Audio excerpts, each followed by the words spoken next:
Donc un exercice ici assez classique hein, pour mesurer la distance d entre deux astres.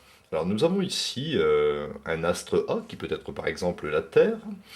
On envoie depuis la Terre un faisceau laser. Le faisceau laser donc, est envoyé en direction d'un corps B qui peut être par exemple la Lune. Ce faisceau laser va être renvoyé, hein, il va être réfléchi. Et on doit ici, en connaissant la vitesse du laser, c'est-à-dire v est égal à petit c, hein, c c'est la célérité de la lumière, c'est 3 fois 10 puissance 8 mètres par seconde. En une seconde, la lumière parcourt 3 fois 10 puissance 8 mètres.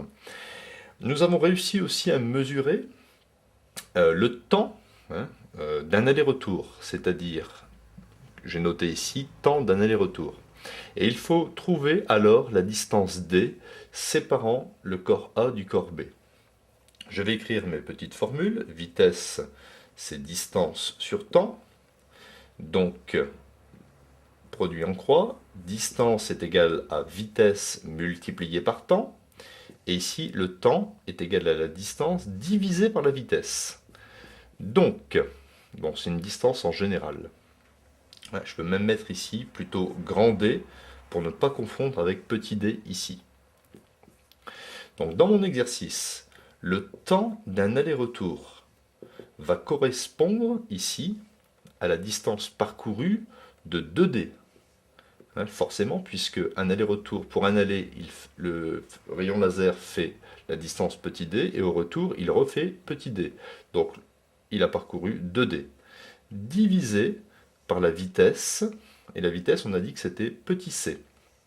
Par un produit en croix, je vais obtenir 2 fois la distance petit d est égale à la célérité de la lumière multipliée par le temps d'un aller-retour.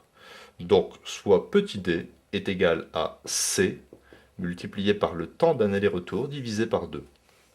Donc regardez, si on est capable de mesurer le temps que va mettre un faisceau laser pour partir de la Terre et revenir sur la Terre, hein, et qu'on connaît ici la vitesse de la lumière, on peut facilement mesurer la distance qui existe entre la Terre et l'autre astre, par exemple entre la Terre et la Lune.